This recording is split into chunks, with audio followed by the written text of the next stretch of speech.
और चलिए आगे बढ़ते हैं। हम बात करते हैं खंडवा अग्निकांड की, जिसमें बड़ा अपडेट मिल रहा है। अग्निकांड में महिला समेत 2 की मौत हो चुकी है। आरोपी की पत्नी और बेटे की मौत की खबर है। इंदौर में इलाज चल रहा था और इलाज के दौरान दोनों ने दम तोड़ दिया। ये भी बता दें, हादसे में 7 लोग घायल हुए थे। आरोपी राजेश उर्फ राजा जेल में बंद है। अवैध गैस सिलेंडर गोदाम में भीषण आग लगी थी। 27 दिसंबर का खंडवा के घासपुरा का यह पूरा मामला है, जहां पर अवैध रूप से संचालित किया जा रहा था। ये गोदाम था जहां पर गैस सिलेंडर थे और एक के बाद एक भयानक विस्फोट हुए, जिसमें कुछ लोगों के झुलसने की खबर मिली और उसमें से 2 की अब मौत हो चुकी है। मुख्य आरोपी जेल में है। पूरे ही मामले में जांच पड़ताल जारी है। ज्यादा जानकारी के लिए सहयोगी अमित जायसवाल हमारे साथ जुड़ गए हैं। ज्यादा जानकारी वो इस मामले में देंगे। अमित, अग्निकांड बहुत बड़ा हुआ, लगातार हमने देखा कि एक मौत हुई, अब दूसरी मौत हो रही है। आखिर अभी कितने घायल और बचे हैं, क्या स्थिति बनी हुई है इस पूरे मामले में? आखिर किस तरह से जांच हो रही है और एक्शन हो रहा है? 22 दिसंबर का ये मामला है और घासपुरा क्षेत्र है। वहाँ आरोपी राजेश उर्फ राजा का मकान है और उसने अवैध रूप से यहाँ गोडाउन बना रखा था, जहाँ सिलेंडर रखे हुए थे। आग लगी तो एक के बाद एक 30 से ज्यादा ब्लास्ट हुए। 7 लोग घायल हुए थे।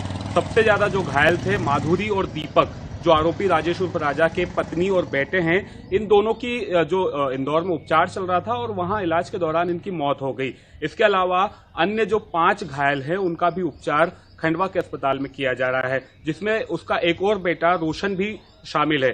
दर्शकों को बता दें कि इस मामले की जांच पड़ताल जारी है।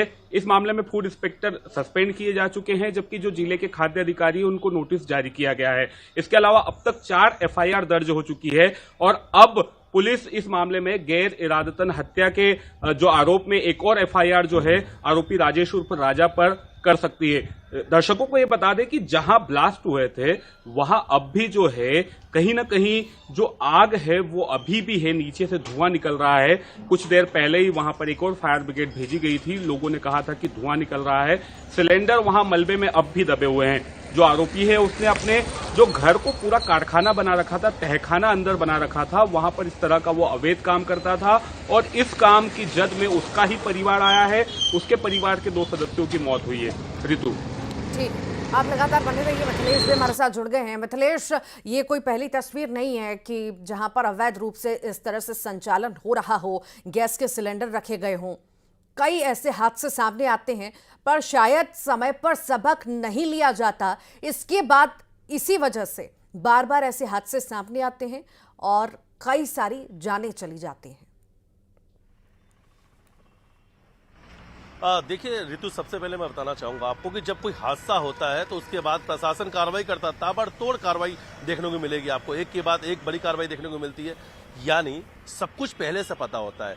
खंडवा का जो आरोपी है, ये जो मुख्य आरोपी है, जिसे घर पर अवैध गैस गोडाउन बना रखा था, ये लगातार 80 से ज्यादा अब तक गैस सिलेंडर मिल चुके हैं। धुआं निकल रहा है, एक के बाद एक कई ब्लास्ट होते हैं और उसी परिवार के 2 लोग की मौत हो गई थी। तो क्या इतना बड़ा वो अवैध कारोबार चला रहा था? क्या वहां के अधिकारियों को नहीं पता था? क्या उन्हें ये जानकारी नहीं थी? जानकारी सबको थी। कार्रवाई नहीं की जाती है और कार्रवाई तब की जाती है जब कोई बड़ा हादसा हो जाता है। कुछ दिन पहले की बात करते हैं, जब एक खंडवा में ये भीषण अग्निकांड हुआ, ये गैस गोडाउन में जब आग लगती है, उसके पहले इंदौर के छिपरा में भी इसी प्रकार की घटना सामने आती है। हालांकि वो हादसा बहुत बड़ा हो जाता, लेकिन समय रहते फायर ब्रिगेड गाड़ियां पहुंच गई। आसपास के लोगों ने पानी डालकर तत्काल उस आग को बुझा लिया और जो भी लोग परिवार फंसे थे उन्हें तत्काल घर से बाहर निकाल दिया गया था। क्योंकि उस दिन भी इंदौर के छिपरा में 3 ब्लास्ट एक ही मकान में हुए थे और उस दिन भी पता चला था कि वो उस घर में, उस मकान में गैस रिफिलिंग का काम होता है, अवैध गैस का कारोबार होता है, गोरख धंधा उसी घर से संचालित था। तो बड़ा हादसा होते होते टल गया था। दूसरी तस्वीर ही खंडवा से सामने आ गई और सिर्फ ये खंडवा और इंदौर की बात नहीं है, मध्य प्रदेश की सही। और इतनी बड़ी संख्या में जब गैस की टंकियां वहां पर मौजूद हैं और लंबे वक्त से संचालन चल रहा है, तो बिना संरक्षण के नहीं चल सकता, बिना सहायता के नहीं चल सकता।